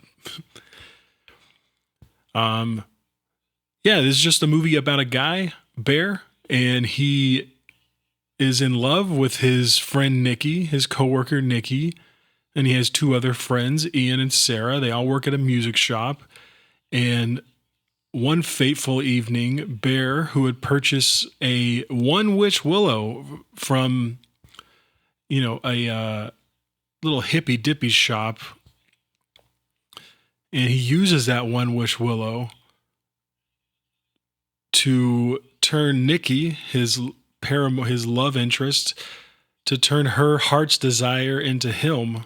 You know, specifically saying, I wish Nikki Freeman would love me more than anyone in the fucking world. And from there, we are treated to a lovely little, would you call it split personality, Dan, from her at times? Like, doesn't she seem a little split with her personality? Split personality, bipolar, maybe. Yeah, she's wackadoo. I don't know. I see Brizzle shaking his head. Because she's in there. She's banging on the walls of the nether realm. Yeah, but to the audience in the first 20 minutes, we don't know that. Why would you say she's bipolar? Yeah, just like the way she acts. Like, we'll get into that. There's several layers to this movie. Adam, keep going. And yeah, so like I said, we have that, goddamn, Dan, you had to read that fucking shit earlier. Now I'm like, but I'm totally What unprepared. happened, Adam? What happened in this fucking movie? Yeah, and then, the one Wish Willow causes her to fall in love with him, and then we see, that she loves him more than anything in the world, including herself. And it becomes and then that's where the horror of this movie comes in, is that she's obsessed with him. She'll do anything for him to love her, but she doesn't quite fully grasp what that means. And it all leads to a lot of, just a lot of misery for everybody. Adam, I want to touch on this real quick. You said that he wished for her to love him more than anyone or anything in the world? Do you guys remember? That makes a stark difference. It's the way he phrases it. He says right? anyone or anyone or anybody. It's like he went too far. World. Yeah, you went too far. It's like, I want to be the only thing. Yeah, that's fun. Maybe if he didn't say fucking. So Adam was explaining, it goes Ari, right? And there's a lot of self-mutilation. The friends are concerned. And it all culminates in a suicide, basically, a little Romeo and Juliet. But we'll get into that, I guess, here and more. We can talk about the cast, and I want to leave a little bit of this to Brizzle. But I do want to pose a question here. So this movie's making buku bucks, right? Tons of money. The actors, the people and the people who did all the stuff, the art design, all the people who are listed that we're not really talking about, aren't getting a cut of all this. They're not getting more money. What? They just got a lump sum at first. Oh. That's just how it works. And there's been a lot of controversy about that. So just think about that as you look at these actors, because they were probably paid one time and that was it. Do you guys think the movies, when they do this well, they should kind of cost share? Because I know Curry's going to make a bunch of money off this, but he's about the only one other than the production companies. Yeah. That's an interesting question. I don't know. I mean, it's how do they know it's going to happen? Who takes the risk? There's a lot of risk behind it. For every obsession, there's 10 that aren't, right? So if you want to account for like what a studio or production or whatever else overall, because if this flops, it's not like if you're a small independent band back in the 90s, you get signed to a label and they give you a $20,000 loan and you're on the hook for it pretty much. It's not the same thing, I don't think. But at a certain point, if I'm Curry, I'm probably writing all these people nice little checks for my cut, for sure. Hopefully, yeah, like a little, like a bonus. Or here's your BMW.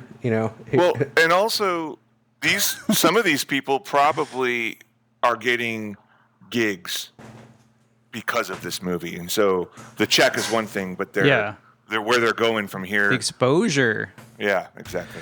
I think it's safe to say with this movie, if Indy doesn't have a ton of money, it's nobody's fault but her own at this point, because she's blown up. Well, she's cashing in. Everybody's going to want We'll talk about that. Yeah. So one thing I wanted to say too is, fuck, I keep forgetting everything I'm saying. Never mind. Fuck me. Fuck Dan. Shit.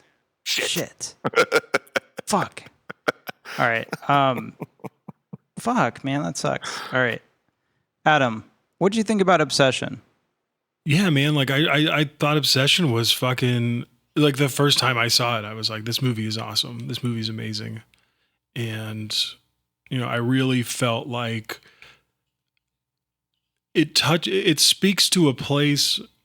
We've all had wishes, right? We all want, in your head, like, especially like for like, a girl or a guy, depending, on who you are. And you're like, man, I just wish they would like me. I wish they would talk to me. I wish this and that. And to see, to see a movie take it to its almost like logical conclusion of what that would look like, especially if you weren't careful with how you wished for it. It hooked me, and I didn't even watch. I think I watched the trailer for this one time, and I didn't remember much about it. So as soon as that happened, it hooked me because I was like, damn, I was that like weird, lonely guy who like had trouble talking to women at one point, and so like I could see myself wishing for that. And the ride this movie takes you on is just so much fun, and it's so depressing at times. There's certain character deaths in this movie where when it happens, I really felt the air knocked out of me. Because I was like, oh shit, I like that character. I like them. They were great. And I've watched this 4 times now. I'm definitely on it. 2 times in my living room. Scratch that, Dan. We can't talk about that. Edit that out. But 2 times in a private screening. Yeah, there you go.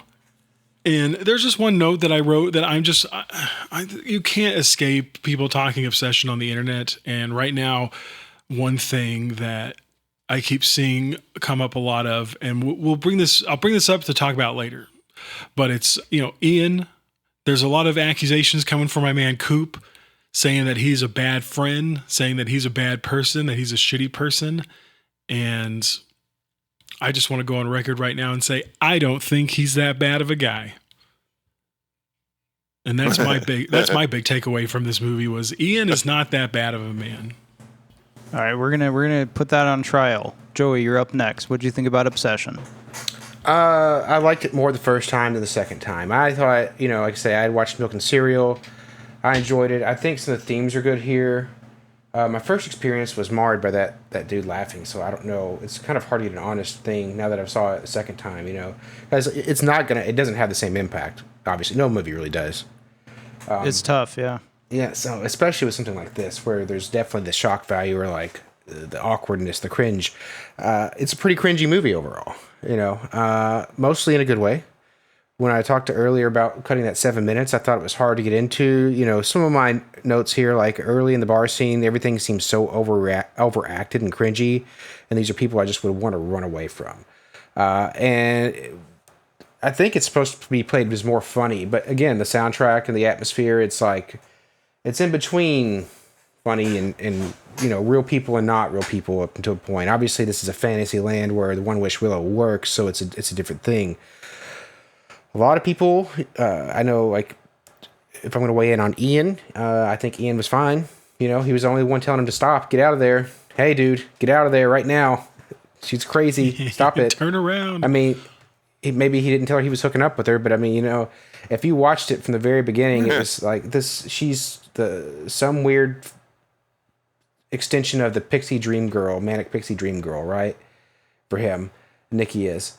And it goes crazy, and she does a great job. I mean, her overacting in the beginning makes it even better. I know we're going to talk about, what she was like as a person there, but I guess one last thing, people say like, well, there was a thing about him getting $3 million to maybe make Bear the good guy at the end, to rewrite the script, right? That's been floated around, and I know there's been talk about some people thinking, well, Bear wasn't that bad of a guy, and I would say this. From the moment that he walked in and saw the dead cat, and then he gets on the phone and just acts normal, all right, no, we don't like this guy. Because I'd be like, I can't talk to you right now. Annie died. Like, Annie? Like, Annie, yeah, like, what am I going to do? Should I kill myself right now? my cat's dead. Should I kill myself? And he's just like, oh, sure, babe, I'll come to trivia. So fuck him. There you go. I mean, he tried to not go. True. I don't know why he didn't try to score some sympathy points. But yeah, I don't know. I was wrecked over my cat's death for like a year, so I don't know. It's tough. It's tough. Yeah, if I go at the What about you, trivia Brizzle? that What's night, your- I'm getting drunk as hell, and that's all I'm talking about. Yeah. You're getting a mimosa. What does he order? A pina colada? Pina colada. Yeah. Like you're so in touch with your feminine side. Brizzle, what'd you think? What was your initial impressions? What did you think about Obsession?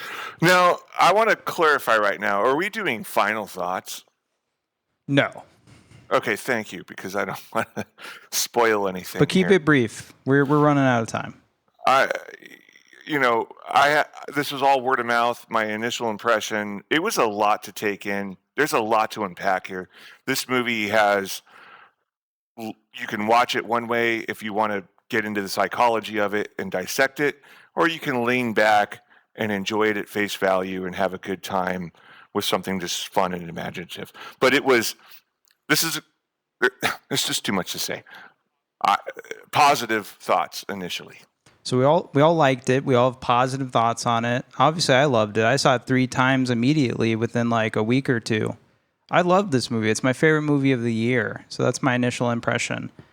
I wanted to mention, I lost my train of thought earlier. We were talking about Curry giving people gifts. The cinematographer, one of the last shots they did was, I think, Nikki in the car at the beginning, where they're like doing the whole going back and forth with Bear. Maybe it wasn't the last one, but it was the last time they were going to need that car. And then Curry was like, yeah, this car is yours now, to the cinematographer. Oh. He's like, it was shitty. It was a cursed car. It stalled all the time. But yeah, I don't know. How do you talk about Obsession? We could start by talking about some of this cast. That'll take up quite a bit of time. Really quickly, I guess, just to mention, Michael Johnston as Bear, music store employee. He's only known for playing Corey Bryant in MTV series Teen Wolf from 2015 to 17. Also a 2016 movie about a guy who writes erotic fan fiction and meets a girl who is into it too, and she helps him find himself. So he's been in some weird shit. He's a queer actor. I like Michael Johnston a lot. Did you guys like his performance? Yeah, I thought. Bear? Yeah. Yeah, I thought he hit Push through Adam. I thought he was like an incel pretty much, and it was a perfect example of. Okay, maybe not. I'm not going to be like he was an incel, but it gave me like notes of inceldom, and I thought that it was he played it very well. Nice guy. Yeah. He captures or Curry Barker and him captured together that character, and you touched upon it, Adam, a lot in what you were saying about the movie. I think it starts with that. That desire that, like, I have feelings for this person. Do they have feelings for me? Oh, I wish they would, but I'm too, he really, I think, does a great job at that character and that approach. Do you have anything interesting to say about Michael Johnston, Joey? I do think he did a great job because I hated the character for most of the movie. To play a good heel and get a good heel reaction. That's wrestling terms, everybody. To be the bad guy and actually make people dislike you instead of being like, oh, he's the cool bad guy. He's Wesker or whatever, right? But to make you like dislike this person, like, God, get off my fucking screen. And then like to watch an interview with him later and go, see, he's a good actor. He's a good actor. Yeah. Yeah, he is good. I'm interested to see what he does next. I didn't really note anything he's doing upcoming. Obviously, the bomb that dropped in this movie was Indy Navarrete. I keep saying her name wrong. I'm so sorry. Navarrete? Obviously, the bomb that dropped in this movie comes from Indy Navarrete as Nikki Freeman, Bear's coworker, friend, and crush. So producer Christian Mercury personally advocated for her casting based on experience with working with her on Trap House. And I guess this is something he doesn't normally do. Curry Barker said she's one of those people where she was very reserved in her rehearsals, which is crazy. So it was very much a mystery to me what she was capable of. I remember the scene where she's kissing Bear on the bed and she flies back, and I looked at my producer Haley and I was like, okay, we got a movie. We only did one take of that, which I love that scene, right? Where they're making out in bed together, the song going doo doo doo doo, and she has this moment of just clarity where she's like, what the fuck? what the fuck? And she just jumps back. It's really like effective. And that's what obsession is to me, right? When I talk about the chair and I'm like, you can see the obsession in the chair. It's because that tonal snapping back and forth that you get in this movie. And it's really interesting going from, screaming to laughing to smiling. It's just like, and Indy does it so well. Yes. Interesting to note, she's not a horror person. She doesn't like horror movies. When Michael Johnson and her watched Hereditary together, she literally ran out of the room. Oh my! Which is like, what? Yeah. I'm kidding, Indy. I want to know what scene she ran out on. The head. Probably the decapitation scene. That's one of those times when it's very fine for everybody in the theater to go, "Oh fuck." Yeah, for sure. For sure. Oh damn! Oh, sorry. They went there. Indy Navarrete took inspiration from Megan Fox in Jennifer's Body, Toni Collette in Hereditary, and Mia Goth in Pearl. We had a conversation in the Discord, join the Discord folks, about Mia Goth, comparing her to Indy Navarrete, and a lot of these old folks like Mia more. I love them both the same. I won't pit my queens against each other. Good on you, sir. Thank you. I also want to just know, what the fuck, dude? Prior to Obsession, Indy had only appeared in some TV series like 13 Reasons Why on Netflix and Superman and Lois. She recently appeared in a Gen Z icon Somber music video for My Body Isn't Ready. So yeah, she's cashing in already. She's been in like ice cream commercial already. She's making money. Also something called Wander Darkly, Trap House, and then an upcoming movie in Vertigo in post-production. Another Capstone Pictures T-Shot Productions project about a group of reckless teens who convince a young park worker to sneak them into a roller coaster before its debut opening. However, a system failure traps them hundreds of feet in the air, forcing them to fight for survival as buried traumas and hidden tensions erupt into chaos. I'm going to let you guys talk about Indy Navarrete. Firstly, Tucson, Arizona gal. Shout out. Gosh, she is without a doubt a huge reason to go and see this movie. Curry Barker is as talented as he is. Indy Navarrete's performance is amazing and something to note. Something to pay attention to. This girl's going somewhere. I'm very excited to see what she's going to do. But her performance in this movie is essential. And it wouldn't work without her. I'm going to pass that on because I could just go on about her. But she's amazing in this. Thank you. Anyone else? That it? Yeah, I mean, I think she was great. There's not much else to add. She showed so much range and the snapping in and out, turning emotions on and off like a light. She nailed the physical aspects too. And just even simple things when she's able to take up a frame like with a really weird smile or something, Of course, that comparison to Mia Goth and Pearl is pretty apropos, I think, because I do think that Pearl monologue, that 8-minute sequence at the end of the movie, is like maybe the best thing that I've seen come out in the last 5-6 years. So big props. She's got it made. Yeah, she's hot. She is very attractive. Adam, you're hilarious. And that's, we can mention some other people. Cooper, we've talked about Cooper Tomlinson. He's great. He's been in a bunch of stuff. He's actually been on Dutton Ranch recently as Deputy Cecil Post.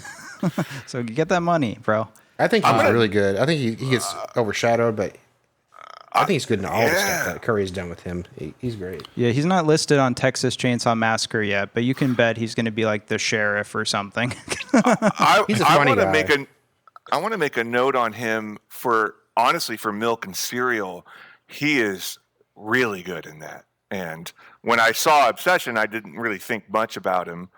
But when I saw Milk and Cereal and realized that it's his buddy, he's amazing in that Milk and Cereal.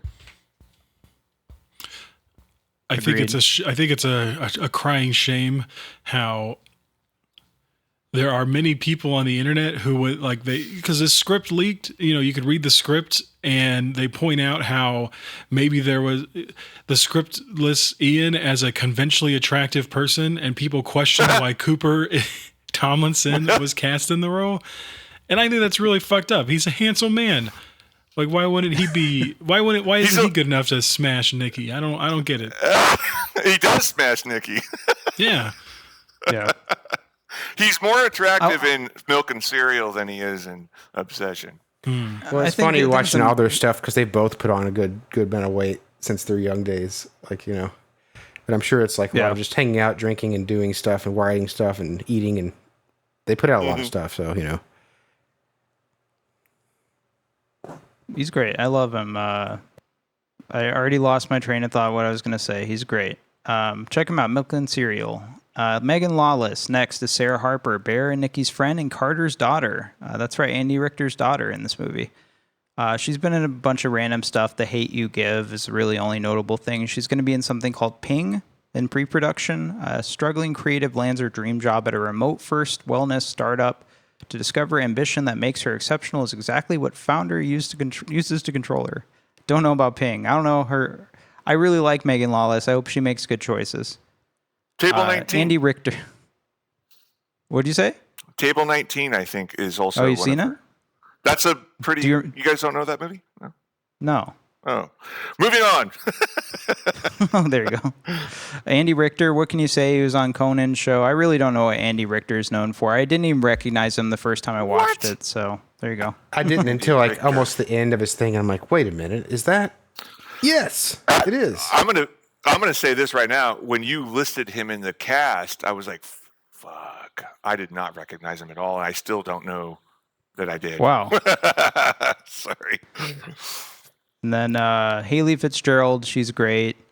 She just plays the crystal shop employee who sells Bear the One Wish Willow. People have made jokes that maybe she transitioned into a man at the end. I don't think that's true, but it's funny. She's in Warnings, Curry Barker's short. She's really good in it. She's in the Mean Girls remake, and she's made a short called Haley's Brain that also starred Cooper Tomlinson. Really want to check that out. It's on YouTube. It's only like 15 minutes. Darren Tunder, the other Crystal Shop employee, hasn't been in much, but a Jonathan Majors and Glenn Powell vehicle, Devotion. And Curry Barker, of course, was one of the voices, and so was his dad. His dad was the trivia bar host. So we're here at the end of the show. Everyone has a hard out in 3 minutes, right? Well, I don't. 3-ish. I mean, we can. What? All right. Let's continue then. I do want to do one last big discussion that might generate some conversation. Curry Barker versus Kane Parsons. So this movie has a 4.1 Letterboxd rating. It's made $339 million. Backrooms, R-rated science fiction psychological horror film by Kane Parsons. Similar situation, YouTuber given a lot of money, in this case $10 million, to make a movie. And we all kind of have an idea what Backrooms is, right? I think Adam's the only one who hasn't seen it. Yeah, I haven't seen it. Yeah, so keep spoilers out if you can. And it's made $301 million. It's had a much bigger fall off than Obsession has. It's probably not going to make as much as Obsession. Has a 3.4 on Letterboxd. I don't know. I guess, the only other competition here, Brizzle, go ahead and read me that third one. What do you mean third one? Dog shit Star Wars? Yeah. Yes. You texted me about it last night. No, that's funny. Well, okay, we'll move past. Let me redeem myself here, folks. I am so sorry, because if you haven't seen Obsession, you're living under a rock. If you haven't seen Backrooms, just get out from under the palm tree. But anyone that wanted to see Star Wars probably did. The fact that these two movies blew the shit out of this. I love that you put dog shit Star Wars, The Mandalorian, and Grogu. Gouge his eyes out. PG, it's so funny because I thought you left it, which is awesome. PG-13 rated science fiction film directed by Jon Favreau, which is do not read that summary. It's a bummer. It's a bummer because Jon Favreau's awesome, but he's in this tie-in with starring. Is he awesome? Is he awesome? He has made one good movie in the past 20 years. Okay. Let's not take too much time on Jon Favreau because we're here to talk about Obsession. But what's his one good movie? Chef is when he came out and he was like, hey, I can make serious movies. Yeah. And then he immediately was like, let me make dog shit forever after that. Dan, you're awesome. Thank you. I agree 100%. Moving on. Starring Who Gives a Shit and some Yoda baby. Dude, Dan, you're hilarious. All right. Once a lone bounty hunter, Mandalorian Din fucking whatever, and his apprentice Grogu embark on exciting new Star Wars adventure. Released May 22nd. Budget was $165 million. $165 million. Its gross worldwide was $330 million, barely breaking even with marketing. And the 2026 Letterboxd average rating is a freaking 3.1, my friends. 3.1. So just pointing out, like, these two movies kick the fuck out of Grogu. Like, that's crazy. Absolutely. That's wild. Absolutely. But really the conversation here is Curry Barker versus Kane Parsons. Red Letter Media had a whole tirade about this where they said that Kane Parsons seems like more of an intellectual who is going to make movies that are interesting, and Curry Barker's going to go down the Texas Chainsaw Massacre franchise route, and he's just going to kind of make garbage, and his quality is going to get worse.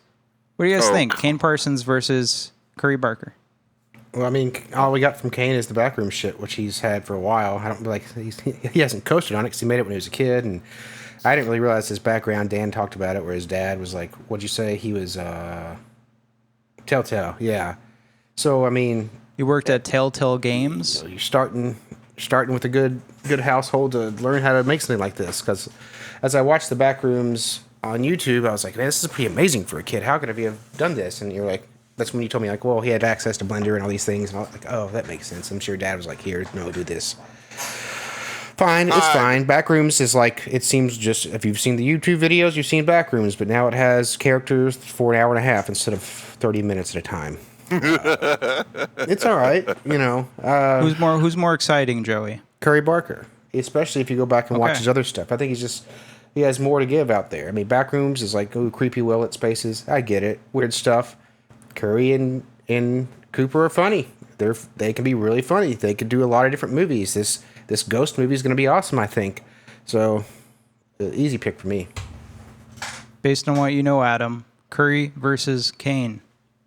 Got to go with my boy Curry. There you go. What about you, Brizzle? Curry, 100%. All right. I'm on Team Curry as well, but I like them both. I'm not going to pit my queens against each other like you sick motherfuckers. I'm the one who introduced the topic. All right. So really, I just want to, before we all have to head out because this thing is taking forever, you really need 3 billion hours to talk about this fucking movie. What do we want to talk about real quick? Like, for me, about Obsession, if I had to lay it out, okay, there's several layers to Obsession. Obsession is a movie about, if you watch it one way, you could just be like, oh, she's a crazy Latina. She's a Mexican baddie like me. You could watch it one way and you could be like, it's about codependent relationships. You could watch it another way and you could be like, well, it's this supernatural horror movie where this guy breaks one Wish Willow and now a woman's obsessed with him. Is it demonic? Indy Navarrete has said, no, it's not demonic. She wanted the whole thing to be very real. But what I'm saying is there's so many layers to this movie. How did you guys interpret this movie? We're going to start with Adam. I think I was with one of the more popular. Like I think what like screamed at me was like the themes of things like consent. I know that squarely puts me into the woke crowd, but I thought that, you know, there's like one scene in the movie where they're having sex and the camera starts panning closer to her face and she just has like the deadest face you've ever seen while she's making sex noises. Right. Yeah. And I think just in general of like, yeah, like what would it be like, you know, it's 2026. We talk a lot about consent. What would it be like if you can actually like change someone's consent, and what would be the ramifications of that? And I think Curry Barker's even gone on record for being like, oh, that's not, you know, he was like more interested at that interpretation. So it didn't sound like that was his intention, but yeah, that's just kind of how I took the movie. That's how I interpreted it at first. There's the element too of his name is Bear, so people thought, oh, is it like the meme where women would choose, would you rather a bear or a man if you ran into someone in the woods? And he said no, but that's like a good reading. So death of the author kind of shit. What about you, Joey? What was your interpretation of this movie? Not just the raw plot. What do you? Why do you make this movie? Right. I don't think he was trying to make any big statement about anything, except maybe be careful what you wish for. And it was just they made a lot of skits and stuff, so I'm sure it just started as a premise. Like, I could definitely see every part of this movie, pretty much every scene, just being a skit on their YouTube channel. So I think it was kind of a conglomeration of all those previous things he had done. I don't think it was trying to say anything about necessarily consent or whatever else. But to piggyback on Adam, when they're having sex and she just has the dead face, because like right before that, it's her crashing out in the restaurant, and she's says, why did you tell me that your dad had cancer or whatever? And she said, why does it matter? And he goes, doesn't matter to me. And then it just cuts to that. Like, smash cut. Yeah, and that was just pretty much the essence. No matter what she does, because he had this image in his head, he wanted it so bad, doesn't matter to him. He's gonna try to make it work with his... Her autonomy doesn't matter to him. Right, nothing matters. Just him having the dream. What about you, Brizzle? You jogged a quote from David Lynch for me. When you make art, and he was at some kind of a convention, and he was doing a thing, and they said, hey, what did this movie mean? What were you trying to do? And he said back to the person, well, what did it mean to you? And he stood kind of by that, I think, through his entire career. I just make when I make, and however you interpret it is what you interpret it. But I'm going to say, obviously, this movie harkens back to the old tale of the monkey's paw. Do you guys Treehouse of Horrors? Yeah, thank you, Dan. Oh my gosh, Simpsons. The turkey's a little dry. Do you guys know this reference? Yeah, isn't it crazy, by the way, that 2 Treehouse of Horrors episodes have inspired these movies, because Backrooms also has a Treehouse episode where Homer phases through the wall. Hilarious. Oh, bread, lettuce, tomato, turkey. Turkey's a little dry. The turkey's a little dry. Anyways, it's so funny. I always think of that when I think of this movie, because it's a tale that's gone back. But I'm going to kind of edge on the other side here, as opposed to what Joey just said. I think there is a lot to dissect here if you want to, and explore the undertones of commentary on abusive relationships, toxic situations, and ultimately the struggle of love driving you to do crazy things. You could also easily sit back and watch it and just have a good time. It appeals to both audiences, and that's why this movie's so successful. But it wouldn't be without the work of Curry Barker behind the camera, and we've already noted Indy Navarrete. Her performance is amazing. But this movie succeeds because it tackles all the things, but it's only there if you want it. You could take it how you want to, and everyone can enjoy it. Yeah, well said. What would I say myself about this movie is, it's a bit of a, I don't know, kaleidoscope. It's a prism. It's however you look at it is what it's going to be. What does it mean to me? When I first watched it, I had a lot of very raw emotions, and I said, oh, it was like a bomb went off in my face. And, in the beginning, the cat dies. If you listen to the podcast for any amount of time, my cat's death had a major impact on my life.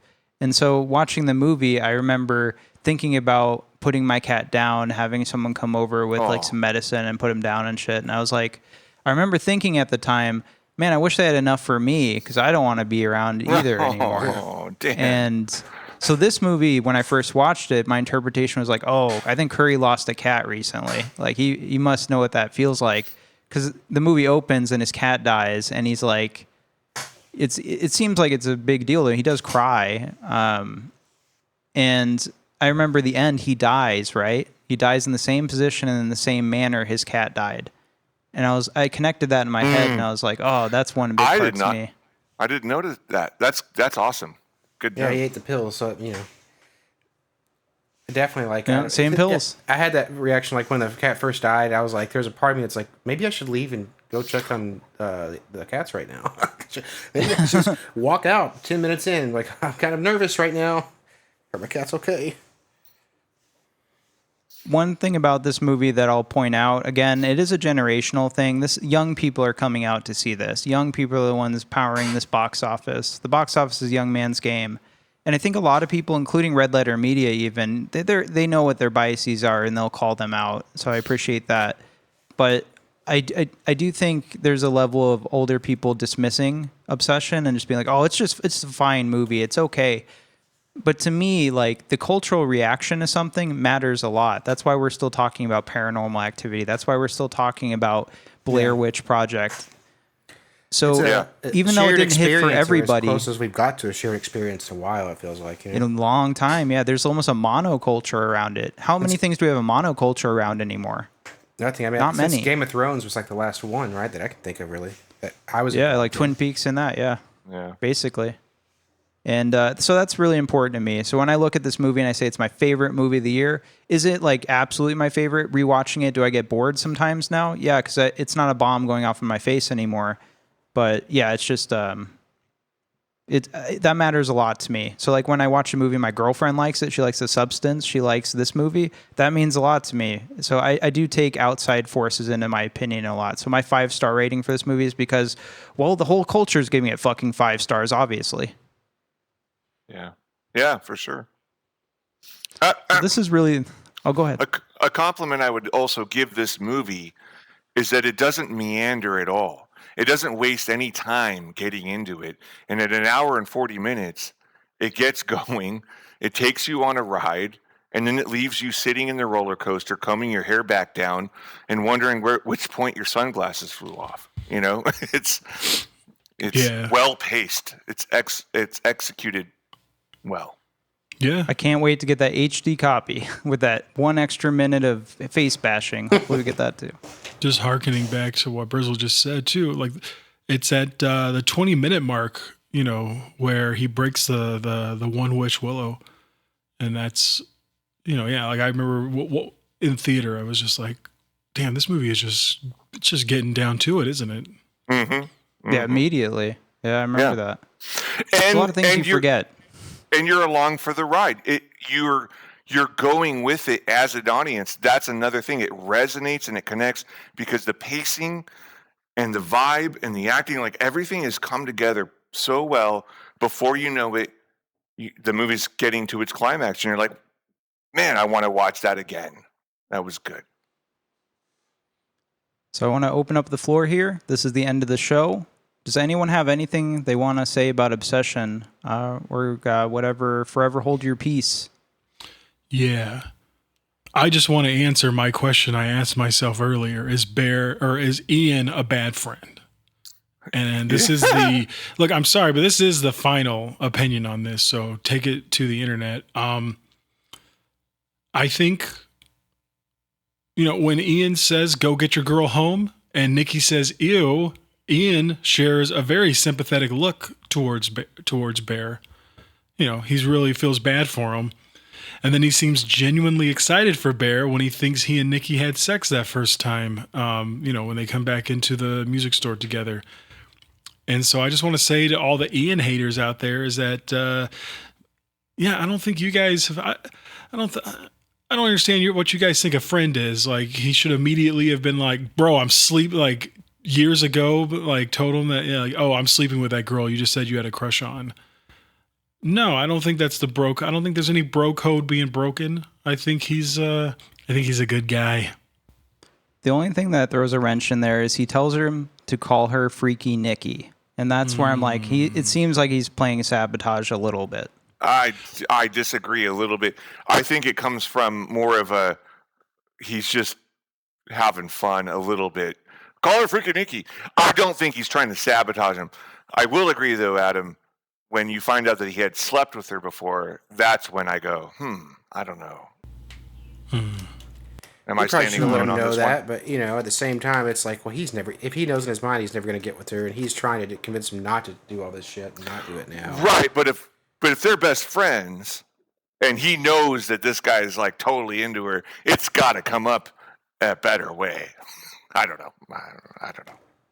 He's also the only one. He's also the one calling like, "Hey man, check that on her dad. That shit's not true. You need to fucking get out of there." Yeah, he's looking at you because he's like, she's playing something here. Either she's like unwell or she's pulling like a heist. He is his friend, regardless. And what does he do when he gets his $1 billion? He immediately goes to his friend Bear. Says, "Hey man, I got $1 billion. Bang, bang, bang. It's true. It's real. I know you know that because you were in the room with me, but yeah, R.I.P. Ian. He didn't deserve to die. Neither did Sarah. I loved Sarah. And yeah, Bear should have just went with Sarah. Everyone's saying that they're right. What's wrong with Bear? That's what makes the movie work in another way, is that he's so fixated on the wrong girl and this other person right next to him that he never noticed. And this happens all the time, right? In life. Absolutely appreciates and knows who he is or cares about him in the right way. That's the person he should have been with. And then when she goes down, I will be honest, I was bummed. I was like, not only is she dead, but that sucks, man. That was the girl you should have been with. Yeah, it's a really good performance by her too. It is funny that immediately after Nikki does like self-harm at the party and is extremely scary and almost like threatens to murder her when she's behind her at that one point. She immediately is like, yeah, let me text Bear at 3 a.m. and tell, hey, get out here. Let me text Nikki's man. And then when he gets there, he's like, you need a chill girl like me. It's just like ridiculous. Yeah. Well, that's it. I love this movie. I love Obsession. Let's wrap it up there. We can always return to Obsession if we have more thoughts. But I want to thank my guests. Of course, we got Joey from Kentucky, integral to this show, the horror guy. We love him. Thanks, Joey, for coming on the show. Thanks for having me. And then Brizzle, I appreciate you as well. Thanks for coming on the show, as always. Thank you, sir. Joey, we can find you at Joey from KY on Letterboxd. Is that right? Correct. And Brizzle, what about you? Do you have a Letterboxd set up yet? Yes, I do. Kind of. I started it. Let's move on. Back to Adam. All right. And then Adam, of course, thanks for joining us, Adam, my co-host. Thanks for coming back on the show. We need you on as much as possible until September. So, yeah. I should mention here also, next week is 4th of July weekend. Saturday will be the 4th of July. We taking a skip on that next week, Adam? Damn, we should talk about that. Let's talk about that later, because I totally forgot that it's 4th of July. I just know that I'm not working on Friday. It's a major holiday. All right, Independence Day? No? I feel like I should know what movie to pick. Yeah, we're watching Eega. That's what we're watching. So in 2 weeks, potentially, folks, make sure you get Eega in, Eega. It's a 2012 movie from SS Rajamouli. We are having an Indian summer, folks. We're going to feed these people right. The people that showed up for us on YouTube. We're going to cover another Indian movie. But yeah, check it out. Eega, Eega. I'll get correct pronunciation when we actually do it. It's a long-ass movie. It's an hour and 45 minutes, but it comes highly recommended, and it's the thing that launched the career of the guy who did RRR. Hey, Dan. What do you think? Can I chime in real quick? I'm so sorry. I know we got to go, but I did a little interview. Do you guys want to hear this? Oh, fuck. Yeah. You should do it anyway. Well, even if they leave. I think it's a great way to end the show. Adam and Joey, this is going to take 2 seconds. I went to the theater to see Obsession with a couple of teens through the family, and they also saw Backrooms. And I jotted down their thoughts. So here we go. Before we go, Giselle and Nathaniel, thank you for listening. Giselle, she thought Obsession was interesting. She liked it. She was overhyped. It was not scary to her. Everyone had overhyped it. She does believe in witchcraft, and it frightened her on that level. she was a huge fan of Nikki Navarrete. And the cat dying, huge cat fan, messed her up. She liked Backrooms more because she wasn't hyped up for that. And if she could wish for anything, it would be to have her life never have financial issues. So Nathaniel thought Obsession not scary. He didn't like it. He thought it was kind of crazy all over the place. His most memorable scene was obviously Sarah getting her head smashed in. Both of them said it was an enjoyable watch, but they would probably not go back to Obsession. I said, why? Nathaniel said he was hyped up for Backrooms and he liked it, but he wasn't hyped up for Obsession and he didn't like it. Giselle, she said she was not hyped up for Backrooms and she thought it was pretty good. She was way overhyped for Obsession and did not like it. Attributed to the hype. I think it's funny to point this out to the teens out there that hype can change how you might go into a movie. I would love to see what these two think down the line, but they both preferred Backrooms, and I highly disagree. Audiences, chime in if you want. I'll just say before we go, hype makes you stupid. It's something a YouTuber I follow says a lot about video games. When people get really hyped about video games like GTA 6, they become stupid. And they're like, oh, this is going to be a life simulator. And they expect things that aren't going to be there. Hype and expectation rule everything. How do you get around that? Go see these fucking movies the opening weekend. Don't sit around waiting for people to hype you up. Because if you get hyped on this movie, like if you're seeing this movie now, Obsession, you might not like it as much as you would have a month and a half ago or whatever. Yeah, I agree. Interesting. 100%. And that's why I wanted to share it, because I thought it all came down to the hype to them. It was about, oh, I didn't get any hype for this, and then I liked it more, versus I got hyped up way too much, and then I was let down. World Star. Woo! That's one of my favorite jokes from Scary Movie. All right, folks, that's it. We're going to leave you with that. I want to say goodbye with my wonderful guests. Adam, do you have any words of wisdom for our wonderful listeners? Thanks for listening to us. Come back again, man. Like men and ladies and all those in between. We do this for you. So I want to be alive. Rate and review. Like, subscribe, leave a comment. That's it. World Star. Later, guys. Go watch Drywall. Bye. Goodbye, everybody. Yo, we from the planet Jazz.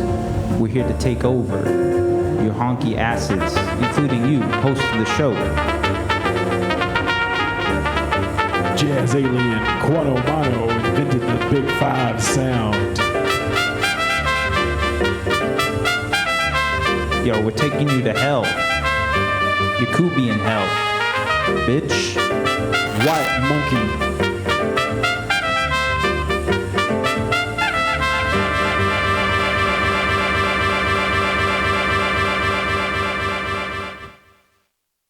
Do you know how hard it's been to get good coke around here?